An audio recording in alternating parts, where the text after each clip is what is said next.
अब जरा सोच के देखो, खूबसूरत लड़कियों का एक गैंग जो 3 सालों तक सेम बैंक में चोरियां करता रहा, पर इसके बावजूद भी ना तो पुलिस को इसकी खबर लगी और ना ही बैंक स्टाफ को। पर 3 साल बाद कुछ ऐसा हुआ जिससे इनकी सारी मेहनत मिट्टी में मिल गई और इनकी एक छोटी सी गलती ने इन्हें सलाखों के पीछे डाल दिया। पर अगर आपको लगता है कि ये कहानी यहाँ पर खत्म हो गई है तो आप बिल्कुल गलत हो, क्योंकि इस कहानी के एंड में आपको एक जोरदार ट्विस्ट मिलेगा, इसलिए इस वीडियो को एंड तक देखना। अब इस कहानी की शुरुआत में हम 3 अलग अलग फैमिलीज को देखते हैं जो ढेर सारे पैसों को बर्बाद करने की कोशिश कर रहे थे, क्योंकि इन्हें डर था कि पुलिस कभी भी इन्हें गिरफ्तार कर लेगी। अब इन 3 फैमिलीज में एक फैमिली थी ब्रिजेट और डॉन की, दूसरी फैमिली थी जैकी और बॉब की, और तीसरी फैमिली थी नीना और बैरी की। अब इस सिचुएशन को समझने के लिए हमें इस कहानी में 3 साल पीछे जाना होगा। एक दिन ब्रिजेट अपनी पड़ोसी मिंडी की पार्टी में गई, जहाँ उसे पता चला कि डॉन उनका घर बेचने वाला है। ये सुनकर वो फौरन अपने घर आई और डॉन से इस बारे में बात की। दरअसल डॉन एक नंबर का कामचोर है और पिछले कई महीनों से बेरोजगार बैठा है, और इसके चलते अब इनके सर पर $3 लाख का कर्ज भी है, और इस कर्ज को उतारने के लिए उन्हें इस घर को बेचना ही होगा। यहाँ ब्रिजेट कहती है कि हम दोनों कोई ना कोई नौकरी ढूंढ लेंगे ताकि हमें घर बेचने की नौबत ना आए। अब अगले दिन ब्रिजेट ढेर सारे जॉब इंटरव्यूज पर गई, लेकिन सभी कंपनीज ने उसे नौकरी देने से इनकार कर दिया, क्योंकि ना तो ब्रिजेट के पास कोई डिग्री थी और तो और उसकी उम्र भी काफी ज्यादा थी। अब उस शाम जब ब्रिजेट न्यूज़पेपर में जॉब आर्टिकल्स पढ़ रही थी, तब उसकी काम वाली बाई ने बताया कि उसका दिया हुआ चेक फिर से बाउंस हो चुका है। अब ये औरत ब्रिजेट के हालातों को जानती थी, इसलिए उसने ब्रिजेट को एक बैंक में साफ सफाई का काम दिलवा दिया। अब जब ब्रिजेट साफ सफाई करने के लिए सिक्योरिटी रूम में गई तो स्क्रीन पर दिख रहे कैश को देखकर उसका मुंह खुला का खुला रह गया।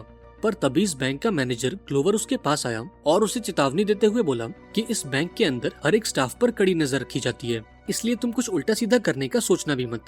इसके बाद ब्रिजेट बैंक के श्रेडिंग रूम में गई, जहां उसकी मुलाकात नीना से हुई। नीना इस बैंक में सभी फटे पुराने नोटों को बर्बाद करने का काम करती है। अब जब ब्रिजेट ने इतने सारे पैसों को बर्बाद होते हुए देखा तो मानो उसका दिल सा बैठ गया। अब शाम को ब्रिजेट पास के एक सुपरमार्केट में गई और घर की जरूरी चीजों को खरीदने लगी। इसी बीच उसकी नजर एक ताले पर गई जो सेम टू सेम वही ताला था जो कि बैंक में इस्तेमाल होता है, और ये वो मोमेंट था जब पहली बार ब्रिजेट के दिमाग में चोरी करने का ख्याल आया। अब अगले दिन उसने पूरे बैंक की रेकी की और बहुत सी अहम बातों का पता लगाया, जैसे कि कैमरास की पोजीशन, कौन सी चाबी से कौन सा ताला खुलता है, और सबसे इम्पोर्टेंट बात कि बैंक में आने वाला कैश किस डिपार्टमेंट से किस डिपार्टमेंट तक जाता है। यहाँ ब्रिजेट ने नोटिस किया कि इन पैसों को मूव करने के लिए एक बड़े से बॉक्स का इस्तेमाल होता है, और इस बॉक्स पर लगे ताले की चाबी 3 जगहों पर मौजूद है।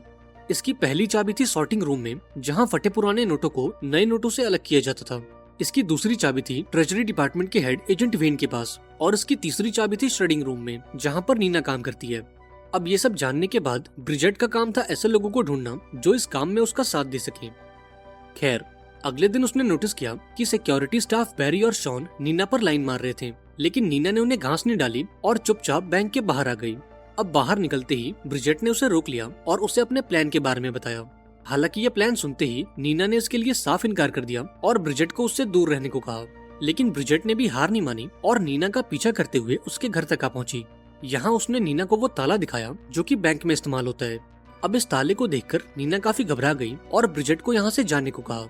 अब फिलहाल तो ब्रिजेट यहाँ से चली गई, पर अगले दिन उसने नीना के लॉकर में बहुत से महंगे स्कूल के प्रोस्पेक्टस डाल दिए। ये देखकर नीना का मन भी बदल गया, क्योंकि वो अपने बच्चों को अच्छे से अच्छे स्कूल में भेजना चाहती थी। फाइनली वो ब्रिजेट के प्लान में शामिल हो गई और अब इन्हें केवल एक साथी की जरूरत थी, इसलिए इन्होंने जैकी नाम की एक लड़की को चुना, क्योंकि वो काफी खुशमिजाज थी, इसलिए बैंक में किसी को भी उस पर शक नहीं होता। इसके बाद ये तीनों एक बार में पहुंचे और अपने प्लान को डिस्कस करने लगे। उन्होंने जैकी को पूरा प्लान समझाया और जैकी बिना कोई सवाल किए इस प्लान में शामिल हो गई। अब इस प्लान को अंजाम देने के लिए इन्होंने एक स्पेशल कोड बनाया और वो कोड था अपने आईब्रोज को टच करना।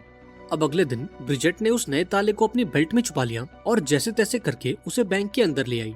अब लंच के दौरान ब्रिजेट ने वो स्पेशल इशारा किया और यहाँ नीना ने भी उसका साथ दिया, पर जैकी ने अपना सर ना में हिलाया, जिसका मतलब था कि वो इस प्लान के लिए तैयार नहीं है।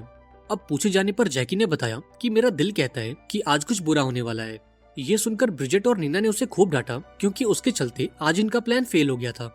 हालांकि शाम होते होते जैकी की बात सच हो गई, क्योंकि आज ग्लोवर ने सभी एम्प्लॉयज का एक रैंडम सिक्योरिटी चेक करवाया और आज जैकी के चलते ये लोग पकड़े जाने से बच गए। अब अगले दिन इन सभी ने दोबारा से वही इशारा किया और फाइनली इस चोरी की शुरुआत हो गई। अब सबसे पहले ब्रिजेट इंस्पेक्शन रूम में गई और बड़ी सफाई से एक बॉक्स पर लगे ताले को अपने ताले से बदल दिया। इसके बाद वो जैकी से मिली और उसे उस बॉक्स का नंबर बताया जिसके ताले को उसने चेंज किया था। साथ ही उसने नीना को एक लिफाफा दिया जिसके अंदर उस बॉक्स का नंबर और उसका असली ताला मौजूद था। इसके बाद जैकी सॉर्टिंग रूम में गई और 4937 वाले बॉक्स को उठाकर श्रेडिंग रूम की तरफ जाने लगी। अब रास्ते में वो एक लिफ्ट के पास रुकी और अपने हाथों को इस तरह से एडजस्ट किया जिससे वो कैमराज में दिखाई ना दे।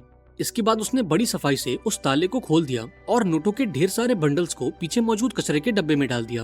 अब अपना काम पूरा करने के बाद वो श्रेडिंग रूम में पहुंची, जहां नीना ने उस नकली ताले को निकालकर उस पर बैंक वाला असली ताला लगा दिया ताकि किसी को भी इन पर शक न हो। वहीं दूसरी ओर ब्रिजेट ने डस्टबिन से एक कचरे का बैग निकाला जिसके अंदर वो सारे पैसे मौजूद थे। इसके बाद ये तीनों टॉयलेट में मिली और इन सारे पैसों को अपने कपड़ों में छुपा लिया। अब दिन खत्म होने के बाद जब सारे एम्प्लॉयज बैंक से निकलने लगे, तब ब्रिजेट और नीना ने देखा कि जैकी के पैंट से कुछ नोट बाहर निकल रहे थे। यहाँ ब्रिजेट ने उसे इशारा भी किया, पर इस मंदबुद्धि को कुछ समझ नहीं आया। अब नीना ने बैरी से फ्लर्ट करके उसका ध्यान बटाया और इस मौके का फायदा उठाकर ब्रिजेट ने जैकी को अच्छा वाला इशारा किया। पर तभी न जाने क्यों बैंक मैनेजर ग्लोवर आग बबूला होकर ब्रिजेट की तरफ आने लगा। दरअसल जल्दबाजी में ब्रिजेट ने अपना आई कार्ड बैंक में ही छोड़ दिया था, जिसके लिए ग्लोवर ने उसे खूब डांटा और आगे से ध्यान रखने को कहा। अब इस दौरान जैकी की नजर भी उन नोटों पर गई और उसने दोबारा से उन्हें अंदर धकेल दिया। फाइनली ये तीनों सही सलामत बैंक से बाहर आ गए और फौरन ब्रिजेट के घर पहुंचे। इसके बाद इन्होंने पैसों की गिनती की और इन्हें आपस में बांट लिया। इन तीनों ने सिर्फ एक दिन के अंदर $90,000 यानी कि कुल 75 लाख रुपए की चोरी की थी। अब इतने सारे पैसे देखकर ये सभी खुशी के मारे पागल हो गए और एक दूसरे पर पैसों की बारिश करने लगे। लेकिन अगले ही पल डॉन कमरे में एंटर हुआ और इतने सारे पैसे देखकर उसका दिमाग भी सुन्न हो गया। अब ब्रिजेट ने उसे पूरी बात बताई, जिसे सुनकर डॉन को काफी गुस्सा आया। उसने ब्रिजेट को ये सब करने से मना किया, लेकिन ब्रिजेट ने भी साफ साफ कह दिया कि जब तक उनका कर्ज उतर नहीं जाता वो ये चोरियां करती रहेगी। अब अगले दिन नीना अपने शहर के सबसे बड़े स्कूल में गई और यहाँ अपने बच्चों का एडमिशन करवाया। वहीं दूसरी ओर ब्रिजेट डॉन के साथ बैंक में गई और अपने आधे कैश को बैंक में रखवा दिया। अब ऐसे ही दिन गुजरते गए और ये तीनों औरतें बैंक में लगातार चोरियां करती रहीं। अब चाहे बैंक में कितनी भी सिक्योरिटी क्यों ना हो, ये लोग चोरी करने का कोई ना कोई रास्ता ढूंढ ही लेते। अब कुछ महीनों की चोरी के बाद ब्रिजेट के पास इतने पैसे हो चुके थे कि उसे अपना घर बेचने की कोई जरूरत नहीं थी। अब इस खुशी को सेलिब्रेट करने के लिए ये सभी एक बार में मिले, जहां नीना और डॉन ने ये सुझाव दिया कि अब उन्हें ये चोरी बंद कर देनी चाहिए, क्योंकि अब तक वो काफी पैसे इकट्ठा कर चुके हैं। हालांकि ब्रिजेट ने इसके लिए साफ इनकार कर दिया और इन दोनों से कहा कि हमें तो इतने पैसे इकट्ठा करने हैं जिससे हम अपनी बाकी की जिंदगी आराम से गुजार सकें।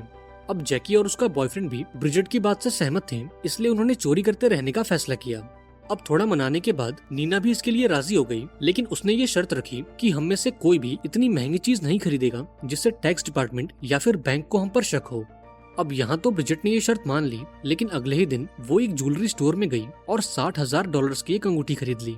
लेकिन जब नीना को इसकी खबर लगी तो उसने ब्रिजेट के हाथ से वो अंगूठी छीनकर उसे टॉयलेट में फ्लश कर दिया।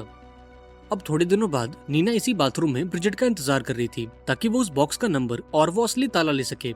लेकिन हर दिन के मुकाबले आज ब्रिजेट को आने में थोड़ी देरी हो गई और इस जल्दबाजी में जब उसने लॉक बैग नीना की ओर फेंका तो वो उसे कैच नहीं कर पाई और नकली ताले की चाबी गलती से बेसिन में जा गिरी।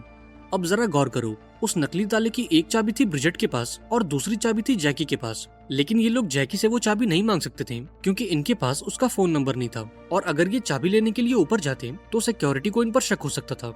अब यहाँ ब्रिजेट ने डॉन को फोन किया और उसे पूरी बात बताई। इसके बाद डॉन जैकी के बॉयफ्रेंड बॉब के पास गया और उसे जैकी को कॉल करके सब कुछ बताने को कहा। अब जब जैकी को ये बात पता लगी तो उसने ब्रिजेट तक चाबी पहुंचाने का एक नया तरीका ढूंढा। उसने इस बारे में बॉब को बताया और फौरन अपने काम पर लग गई। इधर डॉन ने ब्रिजेट को कॉल किया और उसे पूरा प्लान समझाया, लेकिन इस बीच ग्लोवर ने देखा कि ब्रिजेट काफी देर से टॉयलेट के अंदर मौजूद है। ये देखकर उसे शक हुआ और वो जांच करने के लिए टॉयलेट में आ पहुंचा। हालांकि ब्रिजेट डरने के बजाय ग्लोवर पर चिल्लाने लगी कि इतना गंदा टॉयलेट साफ करने के बाद भी उसकी सैलरी इतनी कम है। अब ब्रिजेट का ये रूप देखकर ग्लोवर भी काफी घबरा गया और फौरन टॉयलेट से बाहर आ गया। वहीं दूसरी ओर जैकी बिल्डिंग की लिफ्ट तक पहुंची और चाबी को एक च्युइंगम में लपेटकर उसे लिफ्ट के अंदर चिपका दिया। इधर ग्राउंड फ्लोर पर ब्रिजेट ने च्युइंगम से वो चाबी निकाली और फौरन नीना की ओर भागी। इधर नीना असली चाबी से उस नकली ताले को खोलने की कोशिश कर रही थी। ये देखकर बैरी उसकी मदद करने पहुंचा, पर वो भी उस ताले को नहीं खोल पाया। तभी यहाँ पर ब्रिजेट आ गई और बैरी का ध्यान बटाकर उस चाबी को नीना की ओर फेंक दिया। हालांकि बैरी को इन पर शक हो गया क्योंकि नीना ने वो ताला खोल तो दिया था, पर उसकी असली चाबी अब भी नीचे लटक रही थी। अब काम के बाद बैरी नीना से मिलने गया और उसे पूरी बात बताई। उसने नीना से बोला कि तुम और तुम्हारे दोस्त बैंक में चोरी करना बंद कर दो, वरना मैं पुलिस को सब कुछ बता दूंगा। अब उस शाम ये तीनों बार में मिले, जहां नीना ने खुलासा किया कि बैरी को हमारे काले कारनामों का पता चल चुका है। अब यहाँ ब्रिजेट ने नीना को एक आइडिया दिया, पर उसे ये आइडिया बिल्कुल पसंद नहीं आया। दरअसल ये जानते थे कि बैरी नीना को पसंद करता है, इसलिए ब्रिजेट ने बोला कि अगर तू बैरी को पटा ले तो वो तेरी सारी गलतियां माफ कर देगा। अब पहले तो नीना इसके लिए नहीं मानी, पर थोड़ा फोर्स करने के बाद वो भी इसके लिए राजी हो गई। अब अगले दिन वो बैरी के घर पहुंची और उससे अपने प्यार का इजहार किया। इसके साथ ही उसने बैरी को अपनी टीम में शामिल होने का ऑफर भी दिया। हालांकि बैरी ने इसके लिए साफ इनकार कर दिया और नीना को यहाँ से जाने को कहा। अब अगले दिन ब्रिजेट ने बैरी को बाथरूम में घेर लिया और उसे लेक्चर देने लगी। उसने बैरी से पूछा कि तुम एक खूबसूरत लड़की और इतने सारे पैसों को कैसे ठुकरा सकते हो। लेकिन थोड़ी देर बाद नीना ने उसे बताया कि बैरी भी टीम में शामिल होने के लिए रेडी है। अब उस शाम ये सभी ब्रिजेट के घर पर मिले और चोरी के पैसों को 4 हिस्सों में बांट लिया। यहाँ नीना ने बैरी को थैंक्स बोला क्योंकि अब उन्हें अचानक से होने वाले सिक्योरिटी चेक के बारे में पहले से पता रहेगा। अब बातों बातों में ये दोनों काफी करीब आ गए और ब्रिजेट की अलमारी में एक दूसरे को किस करने लगे। वहीं दूसरी ओर डॉन ने सभी को समझाया कि वो इन पैसों को कैसे खर्च करें जिससे किसी को भी इन पर शक ना हो। अब ऐसे ही वक्त गुजरता गया और इन्हें चोरी करते हुए अब पूरे 3 साल हो चुके थे और अब इनकी जिंदगी पूरी तरह से बदल चुकी थी। अब एक दिन ब्रिजेट ने अपने घर पर एक पार्टी रखी जहाँ उसने एक अनजान आदमी को देखा। अभी वो इस बारे में कुछ सोच पाती कि तभी उसे नीना के एंगेजमेंट की खबर मिली और वो इस पार्टी को एंजॉय करने लगी। लेकिन अगले दिन जब वो बैंक में साफ सफाई कर रही थी तब उसने उस अनजान आदमी को ग्लोवर के साथ देखा। ये देखकर वो काफी डर गई और घबराहट के चलते उसने अपना सारा सामान जमीन पर बिखेर दिया और इस सामान में वो नकली ताला भी मौजूद था। हालांकि ब्रिजेट ने समय रहते उस पर अपना पैर रख दिया और लकीली किसी ने भी उस ताले को नहीं देखा। वहीं दूसरी ओर हम ग्लोवर को इस आदमी के साथ देखते हैं जिसका नाम मैंडलब्रॉट था और ये आदमी फेडरल बैंक का एक ऑफिसर था। यहाँ उसने ग्लोवर से कहा कि शायद आपके बैंक में चोरी हो रही है। इस पर ग्लोवर ने इस आदमी से कहा कि इस बैंक की सिक्योरिटी इतनी टाइट है कि यहाँ चोरी तो दूर एक परिंदा पर तक नहीं मार सकता।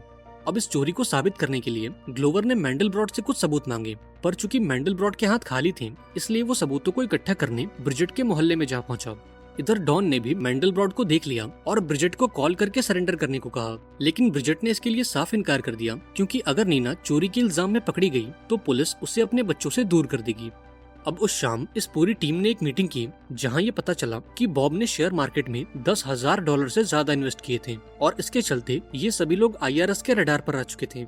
अब यहाँ ब्रिजेट कहती है कि पुलिस के पास हमारे खिलाफ कोई सबूत नहीं है, जिस पर नीना कहती है कि हमारे घर में जो कैश पड़ा है उससे बड़ा सबूत और क्या ही होगा। अब इन सभी लोगों ने फैसला किया कि घर जाकर वो अपना सारा पैसा बर्बाद कर देंगे।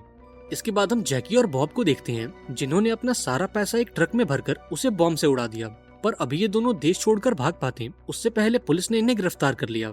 वहीं दूसरी ओर नीना अपने पैसों को जलाते हुए पकड़ी गई, जबकि बैरी पैसों को अपनी कार में छुपाता हुआ पकड़ा गया। इधर पुलिस ने डॉन को भी पकड़ लिया जो अपने सारे पैसे टॉयलेट में बहा रहा था। हालांकि ब्रिजेट पुलिस के हाथों से बच गई और अपनी कार लेकर फरार हो गई, लेकिन वो इस बात से अनजान थी कि मैंडलब्रॉट उसका पीछा कर रहा है। अब उस रात ब्रिजेट एक होटल में रुकी जहां उसका सामना मैंडलब्रॉट से हुआ। यहाँ उसने ब्रिजेट से सरेंडर करने को कहा, जिस पर ब्रिजेट ने बोला कि तुम कोई पुलिस वाले नहीं बल्कि एक बैंक ऑफिसर हो, इसलिए अपनी औकात में रहो, और इतना कहकर ब्रिजेट वहाँ से चली गई। वहीं दूसरी ओर पुलिस ने बाकी की टीम को इंटरोगेट किया, पर किसी ने भी अपना मुंह नहीं खोला। अब यहाँ पुलिस वालों ने नीना पर दबाव डालने की कोशिश की, लेकिन इससे पहले कि वो कुछ बोलती जैकी ने उसका सारा इल्जाम अपने सर पर ले लिया। इधर ब्रिजेट अपनी पड़ोसी मिंडी के घर गई और उसके हस्बैंड से अपना केस लड़ने को कहा। अब पहले तो ब्राइस ने ये केस लेने से मना कर दिया, पर जब ब्रिजेट ने उसे पैसों का लालच दिया तो वो इसके लिए राजी हो गया। इसके बाद वो ब्रिजेट के साथ पुलिस स्टेशन पहुंचा और पुलिस वालों से कहा कि आपके पास इस बात का कोई सबूत नहीं है कि बैंक से पैसों की चोरी हुई है। अब जब इस बारे में ग्लोवर से पूछा गया तो अपनी इज्जत बचाने के लिए उसने भी ये कह दिया कि इतनी कड़ी सिक्योरिटी के बीच बैंक में चोरी करना इम्पॉसिबल है। अब ग्लोवर के इस बयान से पुलिस का केस तो खत्म हो गया, पर IRS का केस अब भी चालू था क्योंकि इनमें से किसी ने भी उन पैसों पर टैक्स नहीं भरा था। अब ये लोग जेल जाने से तो बच गए, पर इनका सारा पैसा टैक्स फ्रॉड की पेनल्टी के तौर पर जब्त कर लिया गया। अब फाइनली सबने इस डील को एक्सेप्ट कर लिया और पैसे देकर आजाद हो गए। इसके बाद ये सभी लोग अपने अपने रास्तों पर निकल गए और पूरे 8 महीनों बाद ब्रिजेट, नीना और जैकी दोबारा से उसी बार में मिले। अब यहाँ ब्रिजेट ने इन दोनों को बताया कि उसने बार के स्टोर रूम में ढेर सारे पैसे जमा कर रखे हैं और इन पैसों की मदद से ये लोग अपनी बाकी की जिंदगी आराम से गुजार सकते हैं। आई होप आपको आज की कहानी पसंद आई होगी। अगर आपको ये वीडियो अच्छी लगी हो तो इसे लाइक कर देना और चैनल को भी सब्सक्राइब कर देना और मुझे कमेंट में बताना कि आपको इस कहानी की एंडिंग कैसी लगी।